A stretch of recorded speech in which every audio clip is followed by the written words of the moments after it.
the citizens will rise up, and when that happens, I think he will be in trouble. Koigi Omwere, of course, also history will bear us down as far as ethnicity is concerned. You've written a book as well, and I wanted also just to pick up the genocide in Kenya, the Council of Negative Ethnicity, if I may just take a keen look on that as well. And you can maybe weigh in as far as ethnicity is concerned and predicated on this federal system in Ethiopia. Yeah, let me start by saying that I don't think that the problem in Ethiopia is just having a federal state. I think there is absolutely, there are federal states elsewhere that have done very well politically. And so the problem, I don't think, is federalism. I think the problem we have in Ethiopia is that we have a federal system that is built upon negative ethnicity as the ideology of the state. If you look at the political structures, the federal system in Ethiopia the ethnic federal system has split the country into almost 9 regions, which are all ethnic. You have the Oromia region, you have the Amhara, you have the Tigray, yes, you have Somalia region, you have Gabela region, which I was surprised to learn that it is peopled by people who are very close to the Luo, to the Luo in this country. You have the Afar region, and it is my belief that negative ethnicity is a very destructive ideology. Anything built on it is unlikely to succeed. And I'm surprised that with so much political experience by Ethiopian leaders that they could have resorted to such an ideology. I mean, moving from one extreme end of violent communism and then replacing that with an ethnic federal system and hoping to succeed. Anybody who has studied the ideology of negative ethnicity will know that it can only work negatively because it pits communities against one another, politically, economically, and socially and culturally. And it's unless a leadership of any country is ready to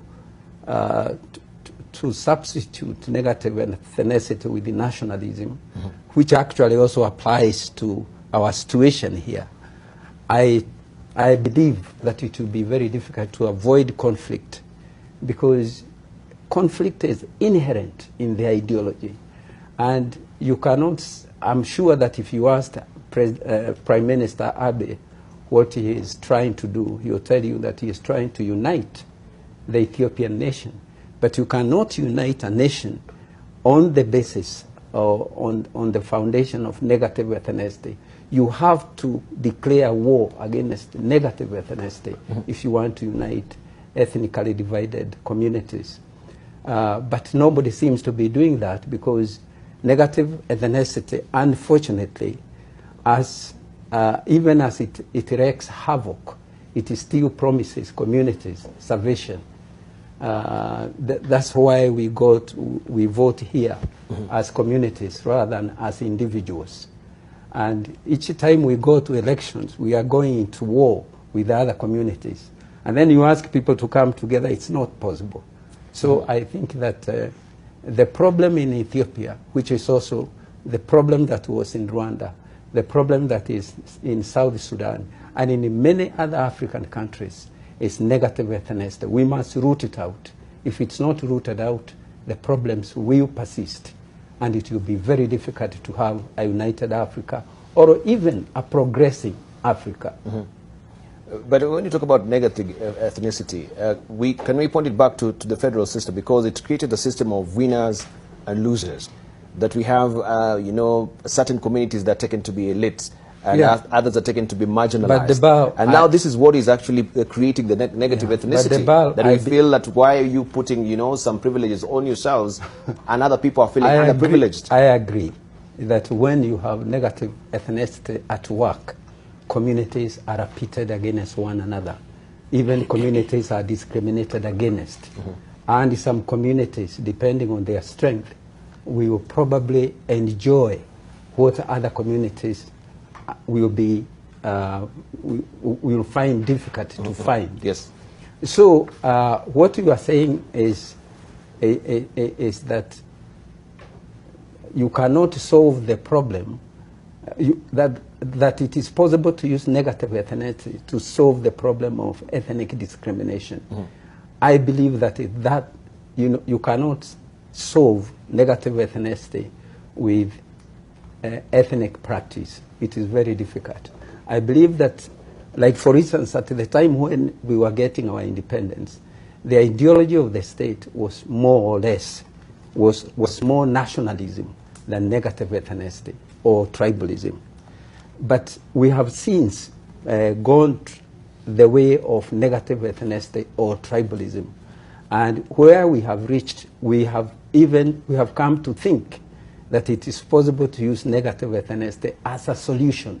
That's why in Ethiopia they have ethnic regions, because they believe if you can set up, if you can give every community a state, then the complaints will cease to be.